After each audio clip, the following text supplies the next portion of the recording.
You addressed the slow starts. You guys had another one, Saturday night. You guys talk about that, and what's your thoughts on that? Anytime you go into an away game, you're going to talk about the noise, especially coming into a place like South Carolina. Their fans are really rowdy.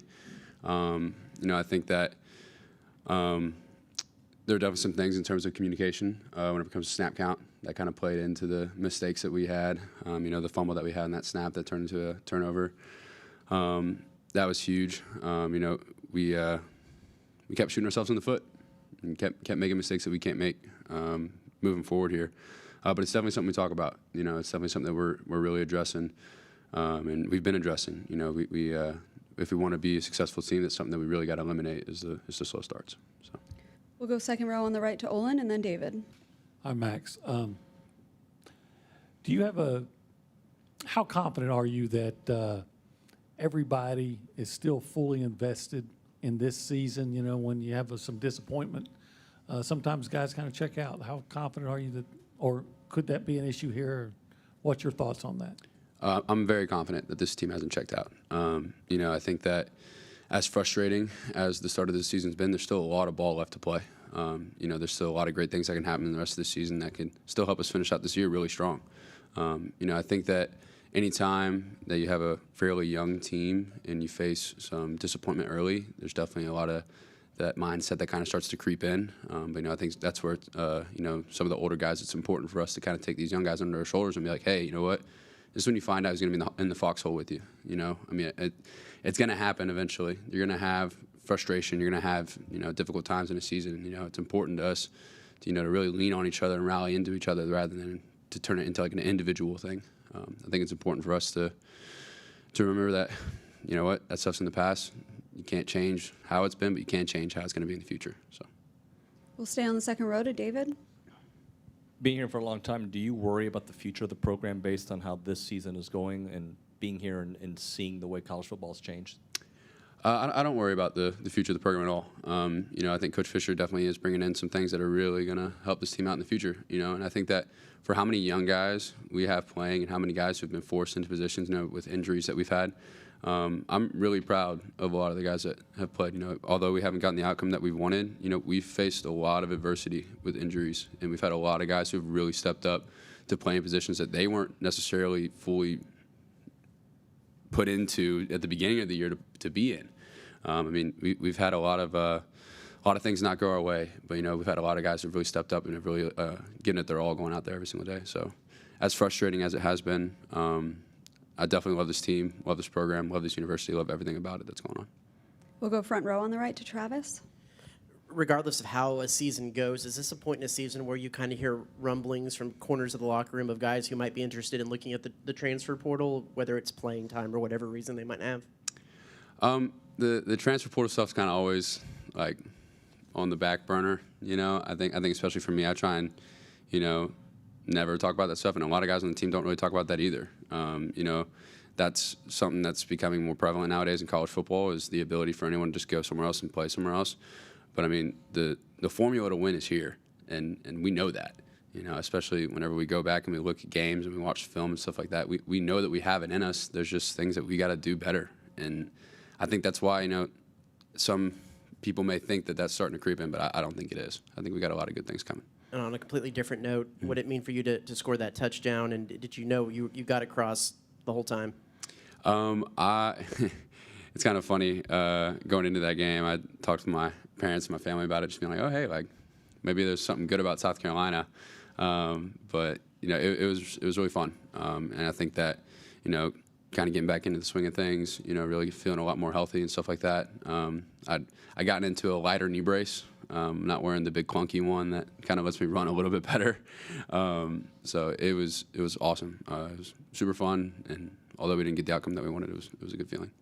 We'll go back behind the lights, start on the left side to Tyler, and then Ben. Max, how excited are you, and just as a team, just to get back to Kyle Field this week? It's been 6 weeks since the last time you guys played here. Super excited. I think that excited is an understatement. We've all been talking about that. It's playing on the road's hard. Especially whenever you do it continuous weeks in a row. It definitely takes a toll, and that that feeling of being able just to prep for playing in Kyle Field all week, and then just getting to be at home and play in front of the fans is huge. And I mean, like you said, 6 weeks without being able to do that. That's the longest I've ever gone without playing in Kyle Field. So I mean, there's nothing like it playing in Kyle Field, and looking forward to that is always something super exciting.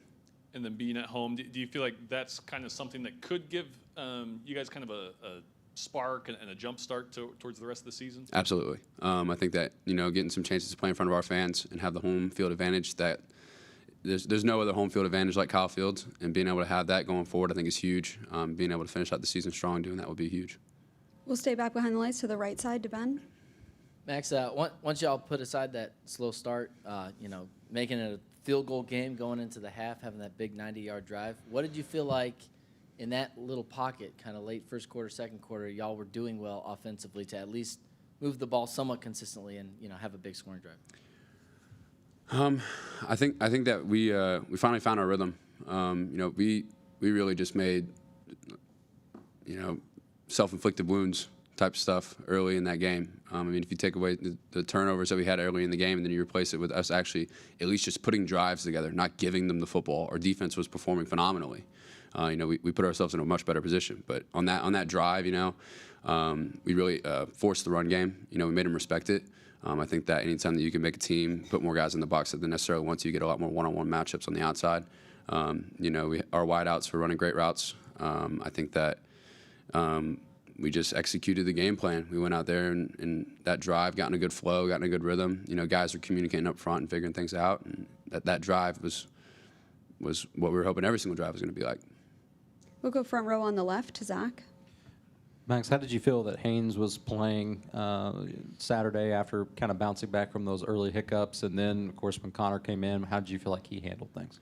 I thought they both did great. Anytime that you have to come into a hostile environment like that and command an offense, it's difficult. And I think that, Haynes is a warrior. He goes out there and fights.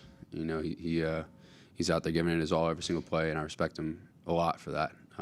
So I think that he did a great job in the things that he was doing. I think that there's some ways that, other guys on the field could really help him out a lot. And, I think there's ways that, other people could step in to kind of help him make things easier for him, and there's ways that I could step in to help things and make things easier for him.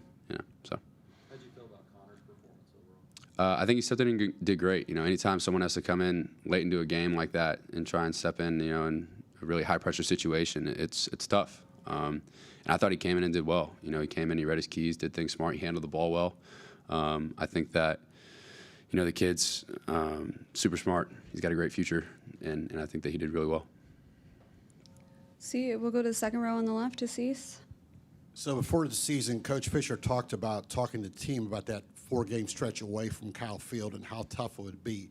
Now that you mentioned it was the longest, playing through it may be even tougher than what you guys envisioned when the season started. Absolutely. I think that people sometimes don't understand how tough that is, just the traveling and then being away from home. And then it's funny because we're also doing school on the road too. It's kind of funny, but it's definitely an adjustment, especially for younger guys who are, freshmen having to come in and, oh man, I'm having to do college classes while also having to fly to another state and then try and figure out all this stuff while I'm getting ready to play in a hostile environment where everyone in that stadium is rooting against us kind of thing, I think that the 4-game stretch was tough, but there were definitely ways that we could have capitalized on it and really set ourselves up in a good way. We just fell short in some ways. Any more questions? All right, thank you, Max.